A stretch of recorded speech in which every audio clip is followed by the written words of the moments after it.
어느 나라든지 그 나라에는 헌법이 있습니다. 헌법이라고 하는 것은 그 나라의 국민이 누구나 따라야 할 삶의 기준으로 제정된 것입니다. 그래서 민주주의 국가에도 헌법이 있고 공산주의 국가에도 헌법은 있습니다. 그리 없어서 헌법을 제정할 수 없는 그러한 문명의 부족 국가라 할지라도 추장의 말, 곧 그것이 불문율이 되어서 그 부족민들이 기준으로 삼는 그런 일이 있습니다. 그래서 어느 나라를 막론하고 삶의 기준이 되는 법칙은 있게 마련인 것입니다. 우리나라는 대한민국 국민으로서의 그 헌법을 가지고 그 헌법을 따라 기준으로 삼고 살아가고 있습니다. 국민이 갖는 모든 책임과 의무 그리고 권리들은 얼마만큼 그 기준을 따라 잘 행사되어지느냐에 따라서 질서가 유지되고 또 우리에게 주어지는 자유와 평등을 실현할 수 있는 사회가 될 것입니다. 만약 한 나라 안에 아무런 기준이 없다면 어떻게 되겠습니까? 또는 기준이 있기는 하지만 유명무실하여서 아무런 역할을 하지 못한다면 어떻게 되겠습니까? 그런 사회를 생각해 보셨습니까? 한번 상상해 보세요. 도저히 상상이 가지 않는 공황 상태가 도래하게 될 것입니다. 정치, 경제적인 공황은 말할 것도 없고 사회적으로, 문화적으로 또는 도덕적으로, 심리적으로, 정신적으로도 공황 상태가 되어서 혼란과 위기는 물론 파탄에까지 이르게 될 것입니다. 그러므로 어느 사회가 되었든지 통용되고 있는 헌법의 정당성과 효과성 여부에 관계없이 적어도 그 사회의 일원으로 살아가는 한에 있어서는 반드시 정해진 기준을 따라 살아가도록 되어 있습니다. 만약 이 기준을 무시한 채 자기 마음대로 행동한다면 당연히 그에 상응하는 제재를 받게 되는 것입니다. 영적인 세계에도 이와 같이 지켜야 할 기준이 있습니다. 우리 그리스도인들은 이 세상 사람들이 알지 못하는 영적인 세계를 사는 사람들입니다. 비록 이 땅에 살고 있기는 하지만 하나님 나라의 시민으로 살아가고 있는 것입니다. 하나님 나라의 시민은 반드시 하나님 나라에서 통용되는 기준을 따라 살아야 합니다.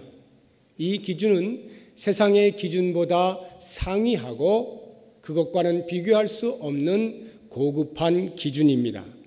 세상의 기준이란 주로 죄를 억제하는 기능으로 존재하지만 하나님 나라의 기준은 생명을 창출하고 사람을 변화시키고 선행을 적극적으로 독려하는 기능을 가지고 있습니다. 이 하나님 나라의 기준이 무엇입니까? 바로 우리 손에 들려져 있는 하나님의 말씀입니다.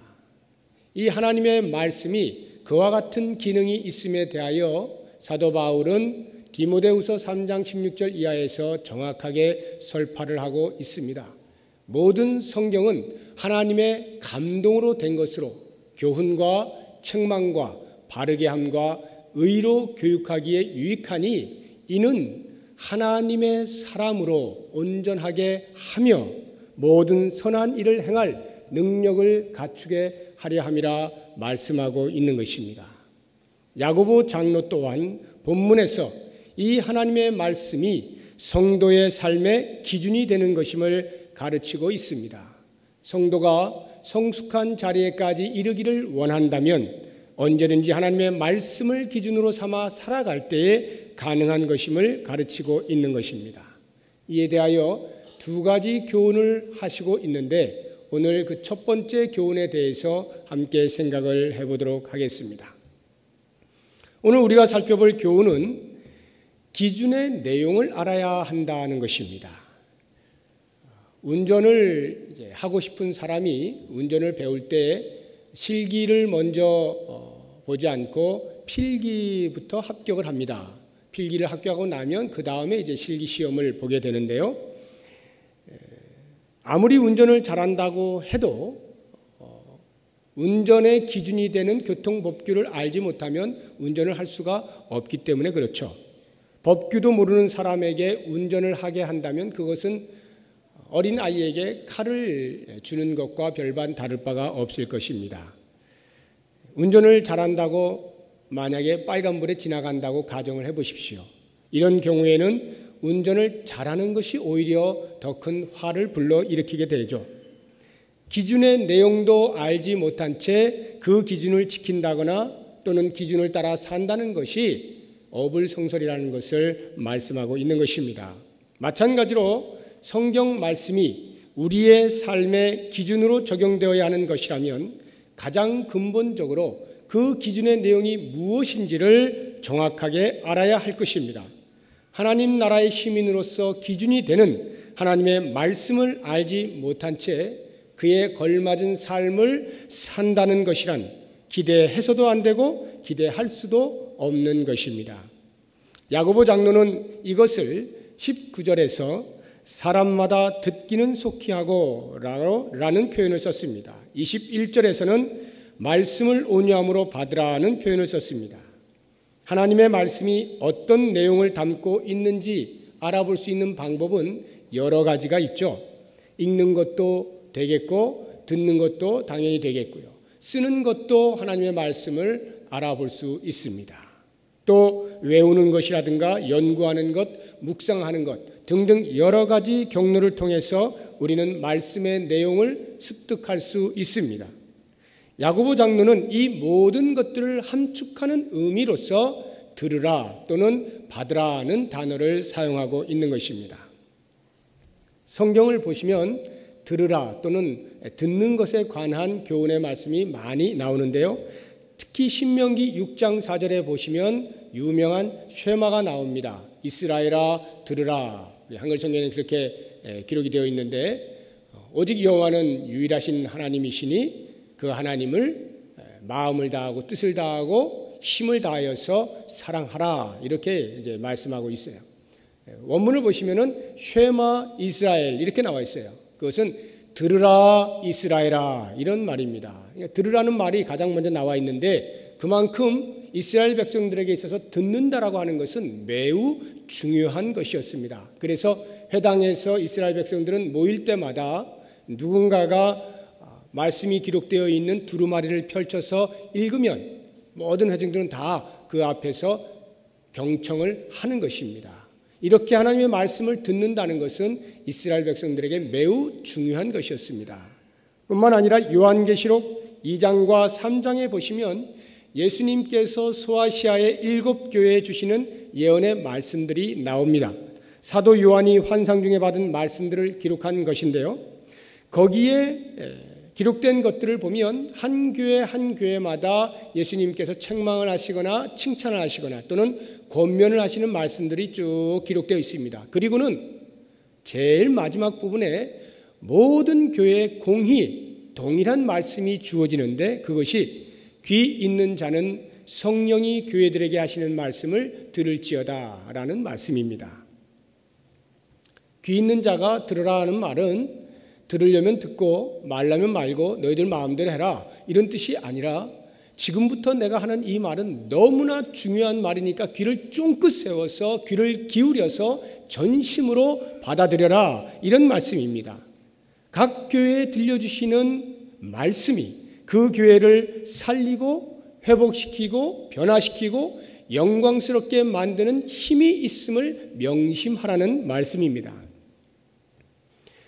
복음서에 보면 예수님께서 마태복음 13장에서 그 밭이 다른 4개의 밭에 떨어진 씨의 비유를 말씀하시지 않습니까? 그 말씀을 다 마치시고 나서 이렇게 말씀하십니다.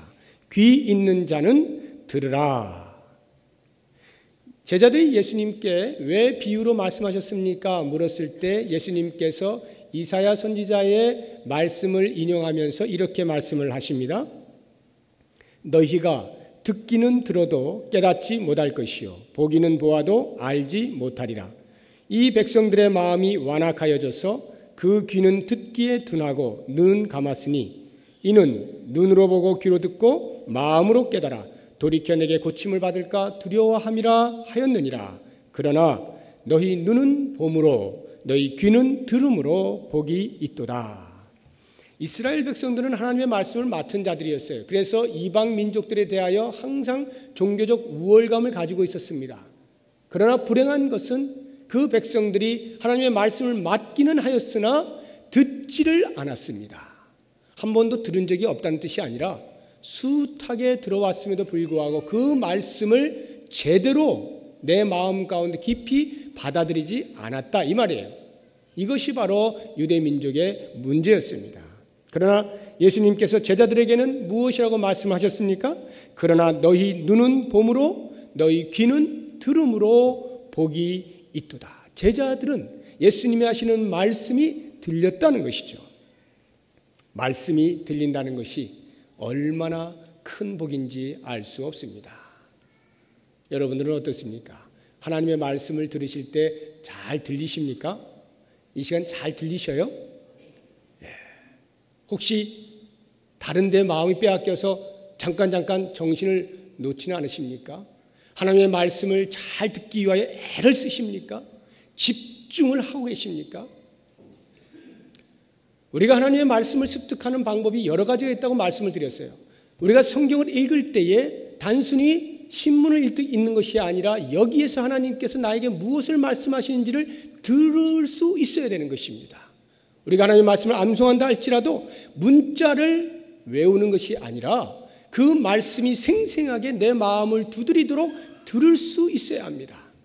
우리가 하나님의 말씀을 연구하고 말씀을 묵상할 때에도 살아계신 하나님께서 지금 나에게 어떤 말씀을 하시는지를 내가 귀를 열어서 그 연구하는 동안, 묵상하는 동안 들을 수 있어야 하는 것입니다.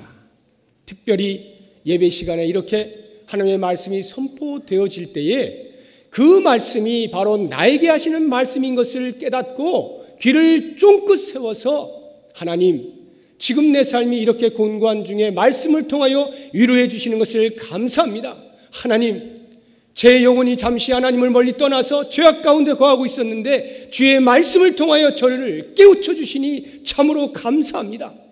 들려지는 말씀이, 선포되어지는 말씀이 나를 향하여 주시는 말씀인 것으로 부여잡을 수 있을 때 이것이 바로 하나님의 말씀을 듣는다라고 말을 할 수 있는 것입니다. 이렇게 하나님의 말씀을 듣게 될 때 우리는 비로소 우리의 마음 가운데서 믿음이 자라나는 것입니다. 사도 바울은 로마서 10장 17절에서 분명하게 말씀하십니다. 믿음은 들음에서 나고 들음은 그리스도의 말씀으로 말미암느니라. 말씀을 듣게 될 때 그 말씀을 통하여서 우리의 믿음이 태어나게 되고 태어난 그 믿음이 말씀을 계속하여 듣는 중에 점점 자라나게 된다는 것입니다. 그러므로 사랑하는 성도 여러분, 하나님의 말씀이 선포되어질 때 또는 하나님의 말씀이 손에 쥐어졌을 때에 그 말씀에 경청하십시오. 모든 잡념을 다 내려놓으십시오. 나에게 지금 이 시간 바로 여기에서 주시는 말씀을 놓치지 마시기 바랍니다. 하나님의 말씀이 말씀으로 들리는 축복이 있기를 원합니다. 이렇게 말씀을 잘 듣는 것이 우리의 소원인데 그렇다고 가만히 있으면 말씀이 저절로 들리느냐? 그렇지는 않습니다. 여러분 가운데 지금도 이렇게 잘 앉아 계시지만 하나님의 말씀이 전혀 귀에서 맨 이렇게 돌기만 하고 마음으로 와닿지 않는 분이 계실는지 모릅니다. 그러한 여러 가지 이유 가운데 하나가 있습니다. 우리가 하나님의 말씀을 잘 듣기 위하여 먼저 꼭 해야 되는 것이 있는데 그 하나가 무엇이냐 하면 우리의 마음에 쌓여있는 악을 제거하는 것입니다. 21절에 나오죠. 그러므로 모든 더러운 것과 넘치는 악을 내버리고. 무슨 말입니까? 내 안에 더러운 것과 악한 것으로 가득 차 있으면 하나님의 말씀이 들리지 않는다는 것입니다. 하나님의 말씀을 받을 공간이 없다거나 또는 하나님의 말씀을 받을 만한 틈이 없어서가 아니라 공존할 수 없는 두 개의 다른 성질을 한 곳에 동시에 머무르게 할 수 없다는 거예요. 성령의 소욕과 육체의 소욕을 내 마음에 동시에 담아둘 수 없다는 말입니다. 그러니까 혹 내 안에 온갖 더러운 것들이 여전히 있다고 한다면 그것은 하나님의 말씀이 내 안으로 들어오려고 할 때 그것을 결사 반대하는 것입니다. 저항하는 것입니다.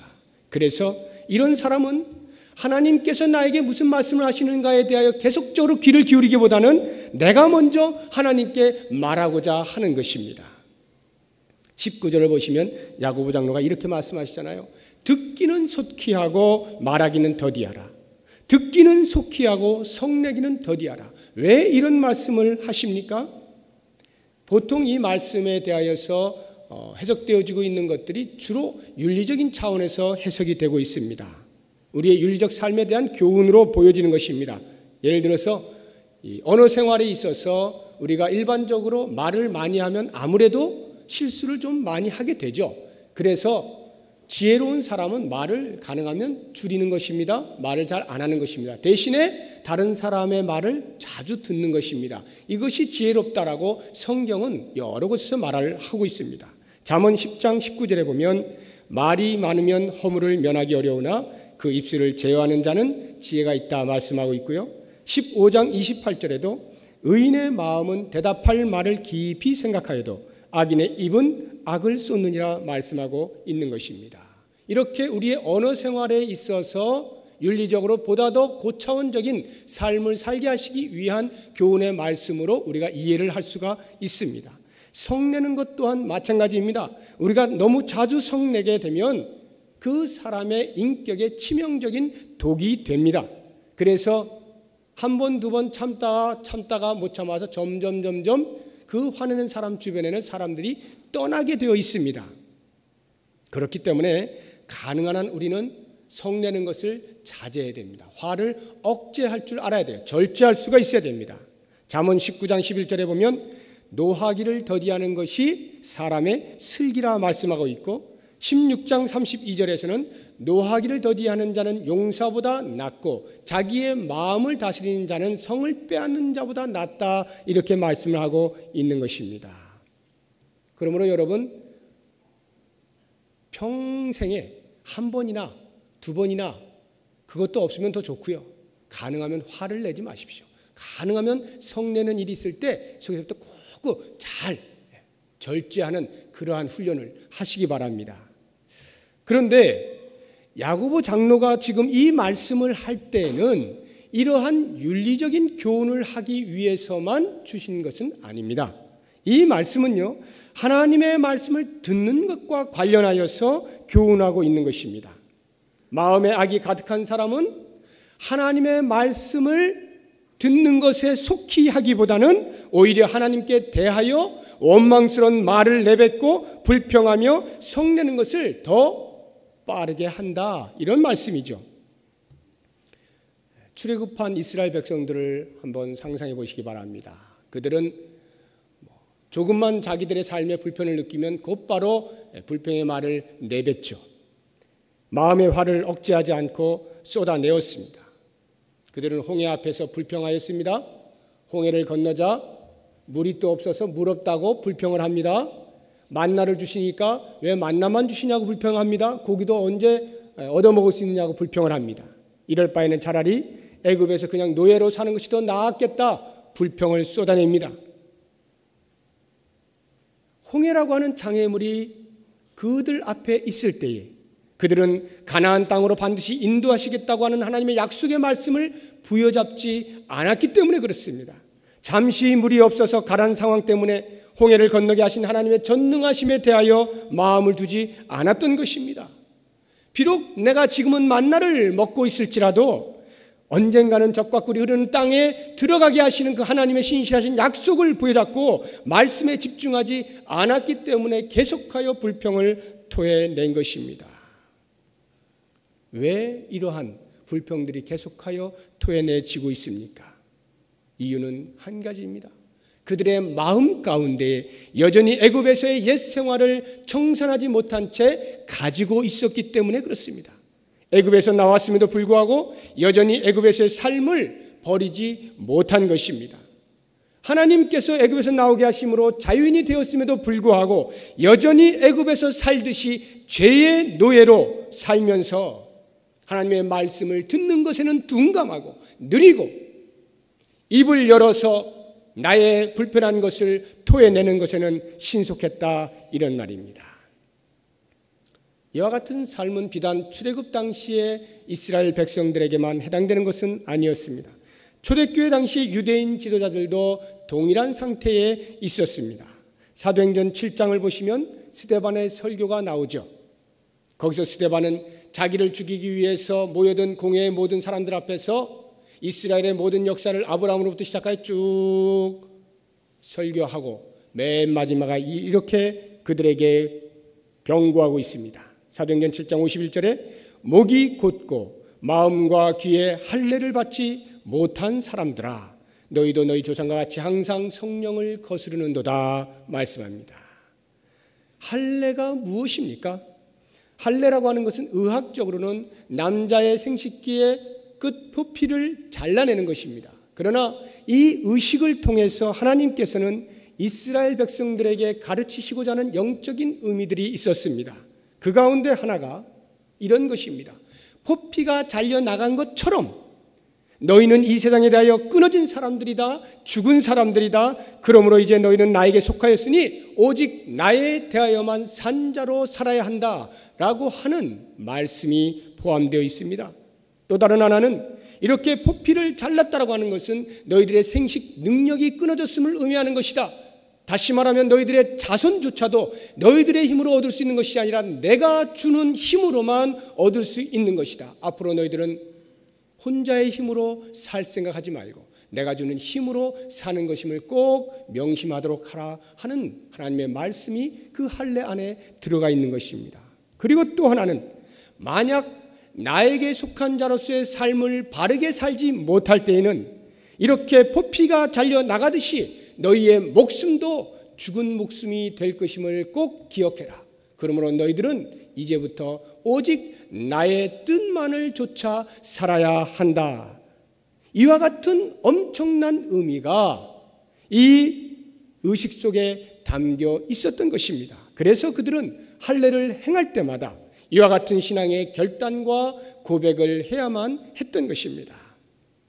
그렇다고 하면 스데반이 지금 이 종교 지도자를 향하여서 마음과 귀에 할례를 받지 못했다라고 말하는 것은 어떠한 의미입니까?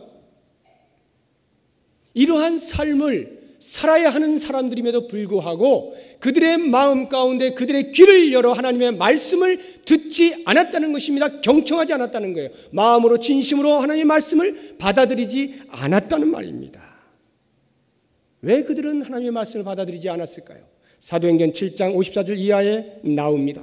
스데반의 설교가 끝나자마자 그 부패한 지도자들이 어떻게 행하는지를 보십시오.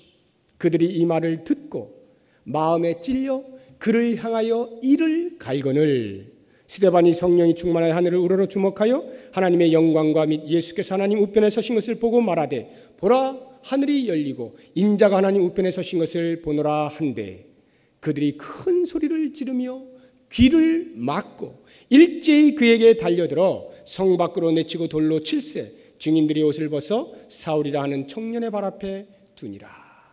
얼마나 기가 막힌 장면이 연출되고 있습니까? 하나님의 말씀을 아브라함 그들의 조상으로부터 하나하나 짚어가면서 쭉 전했음에도 불구하고 그들은 그 하나님의 말씀이 들려졌을 때에 마음에 찔려 이를 갈았다라고 표현하고 있습니다. 57절에서는 큰 소리를 지르며 귀를 막고 일제히 스데반을 향하여 달려들었다라고 나옵니다. 왜 그렇습니까? 왜 그들이 이를 갈고 큰 소리를 지릅니까? 왜 귀를 막고 스데반에게 달려들었습니까? 그들의 마음속에는 온갖 더러움과 악한 것들로 가득 찼기 때문에 그런 것입니다. 그들은 이미 그 어떤 하나님의 선한 말씀을 들어도 듣지 않을 만반의 준비가 되어 있는 온갖 더러운 것으로 자신들의 마음을 가득 채우고 있었던 것입니다.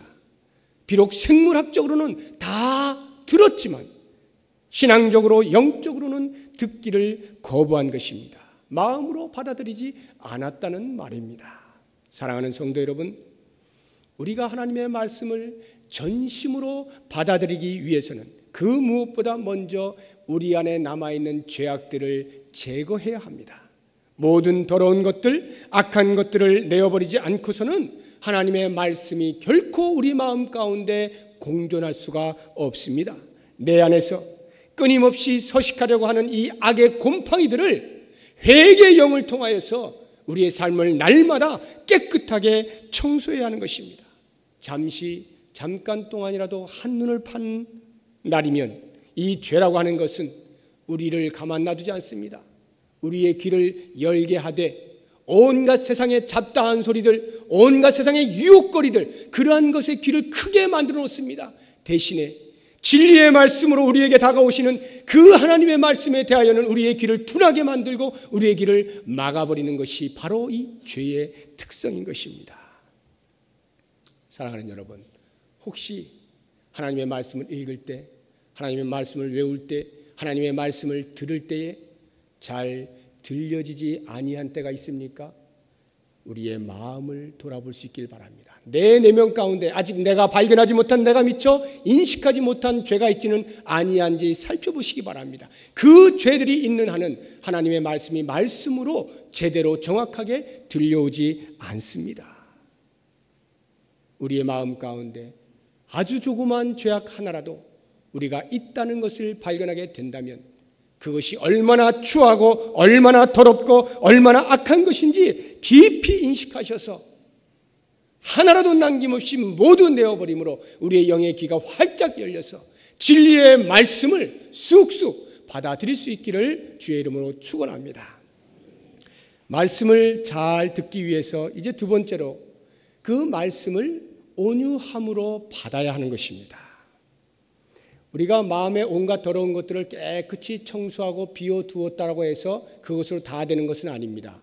이제 비워두었으면 하나님의 말씀으로 채워야 돼요. 채우지 않으면요, 더 악한 귀신이 들어와서 우리의 마음을 이전보다 더 더럽게, 더 악하게 만든다라고 성경은 말하고 있습니다.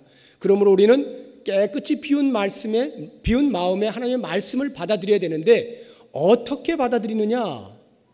온유함으로 받아들여야 한다, 이 말입니다. 온유함으로 받아들인다. 21절 하반절에 나오죠. 너희 영혼을 능히 구원할 바 마음에 심어진 말씀을 온유함으로 받으라. 이 온유함으로 받으라는 말씀의 의미는 두 가지가 있습니다. 첫째는 말씀의 권위와 가치와 능력을 인정하고 그 하나님의 말씀을 겸손하게 수용하라는 뜻입니다. 이 부분에서 가장 탁월한 본을 보였던 성경상의 인물 가운데 한 사람을 꼽으라면 저는 단연 라합을 들겠습니다. 이 라합은 여러분이 잘 아시는 대로 여리고성의 기생이었습니다. 이스라엘 백성들이 여리고성을 점령할 것이라고 하는 소문을 라합이 듣게 됩니다. 그리고 이스라엘 백성들이 진격해 가는 곳곳마다 만나는 나라들은 전부 진멸되고 있다는 것을 다 듣고 있습니다. 이 모든 이유가 전쟁에 능하신 그들의 여호와 하나님으로 말미암아서라고 하는 것도 소문을 들어서 익히 알고 있습니다. 그래서 그런지 그녀는 정탐꾼 2명이 자기 집에 들어왔을 때 숨겨주죠. 도망갈 길을 열어줍니다. 나라를 배신하고 이스라엘 백성의 편에 붙은 것입니다. 표면적으로 보기에는 상황을 잘 파악하고 살 길을 마련하는 임기응변에 능한 이기적인 사람처럼 보입니다. 자기의 목숨, 자기 가족의 목숨을 살리기 위해서라면 나라를 팔아넘기는 것을 마다하지 않는 매국노, 의리도 없고 정의도 없는 아주 파렴치한 여인으로 보일 수밖에 없습니다. 그런데 성경은 바로 이 여인을 가리켜서 위대한 믿음의 사람이라고 말을 하고 있다는 것이 아이러니입니다. 왜 라합의 이와 같은 행동이 위대한 믿음의 행동이었을까요? 영적인 눈으로 바라볼 때 라합은 하나님 편에 서는 것이야말로 가장 분명한 삶이라고 하는 것을 인식했다는 것이죠. 그런데 말이죠, 이 라합이 어떻게 그러한 소문을 듣고서만 이스라엘의 편에 설 수 있었느냐? 저는 이것이 의아한 것입니다.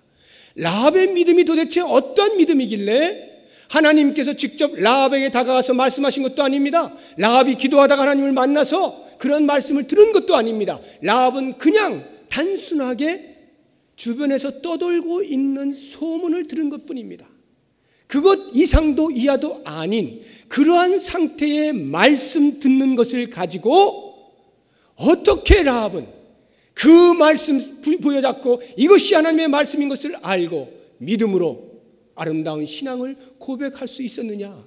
저는 바로 여기에서 라합이야말로 하나님의 말씀을 가장 온유하게 받아들인 사람이로구나 하는 것을 알게 되는 것입니다. 그 다음으로 온유하게 받는다라고 하는 이 말의 의미는 말씀을 입맛대로 골라서 나에게 듣기 좋은 말만 받아들이는 것이 아니라 어떠한 말씀이 되었든지 다 받아들이는 것을 말씀합니다. 하나님의 말씀이 갖는 권위와 가치와 능력을 인정한다면 그 말씀은 어떤 말씀이 되었든지 창세기에서부터 요한계시록까지 동일한 가치를 갖는 것입니다. 그러므로 나의 선지식이나 나의 경험이나 나의 지금까지의 종교적인 관습 등으로 하나님의 말씀을 걸러들어서는 안 되는 것입니다.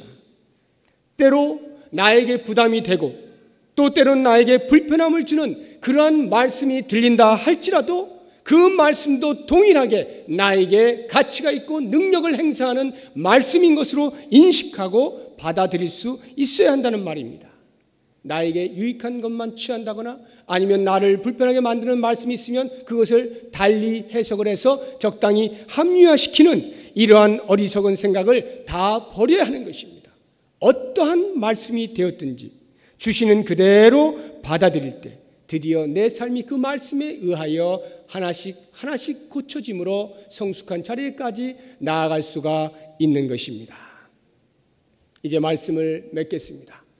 온유함으로 받으라는 이 말씀 앞에 있는 말씀들을 해석해 드림으로 결론을 지으려고 합니다. 그 앞에 어떻게 나옵니까? 마음에 심어진 말씀을 온유함으로 받으라 이렇게 나오죠. 마음에 심어진 말씀을 온유함으로 받으라.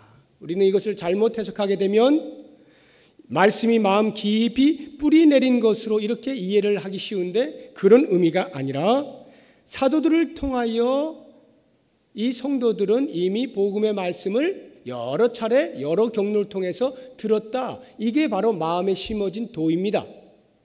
그러한 말씀을 이제 그냥 흘러가고 있는 말씀들을 놔둘 것이 아니라 내 마음으로 받아들이라 이런 말씀이죠. 그리고 그 앞에 나오는 너희 영혼을 능히 구원할 바라고 하는 이 말씀은 복음은 인간의 영혼을 구원할 능력을 충분히 가지고 있다는 말씀인데요. 왜 야고보 장로가 이런 말씀을 하십니까? 우리의 영혼을 구원하기에 충분한 능력이 있는 말씀임에도 불구하고 만약 우리가 그 말씀을 겸손하게 받아들이지 않는다면 겸손하게 받아들이지 않는 자에게는 아무런 일도 일어나지 않는다는 것을 말씀하고 있는 것입니다. 아무리 많은 말씀을 들었다 해야죠. 내가 온유함으로 받지 아니하면 나에게 nothing happen이에요. 아무 일도 일어나지 않는 것입니다. 겸손하게 말씀의 권위와 가치와 능력을 인정할 때 그 말씀은 비로소 우리를 교훈하기 시작하고 우리를 책망하고 우리를 바르게 하고 의로 교육을 하기 시작하는 것입니다. 뿐만 아니라 모든 말씀을 동일한 가치를 가지고 받아들일 때 그 말씀들이 드디어 우리 마음 가운데에서 능력으로 나타나게 되는 것입니다. 사랑하는 성도 여러분, 성숙한 삶을 원하십니까? 그리스도의 장성한 분량이 충만한 데까지 이르는 온전함을 이루기를 원하십니까? 우리의 삶의 기준이 되는 하나님의 말씀을 끊임없이 들으십시오. 말씀을 듣는 것뿐만 아니라 그 말씀을 듣는 것에 방해하는 내 속에 있는 모든 죄악 덩어리들을 다 끊어내십시오.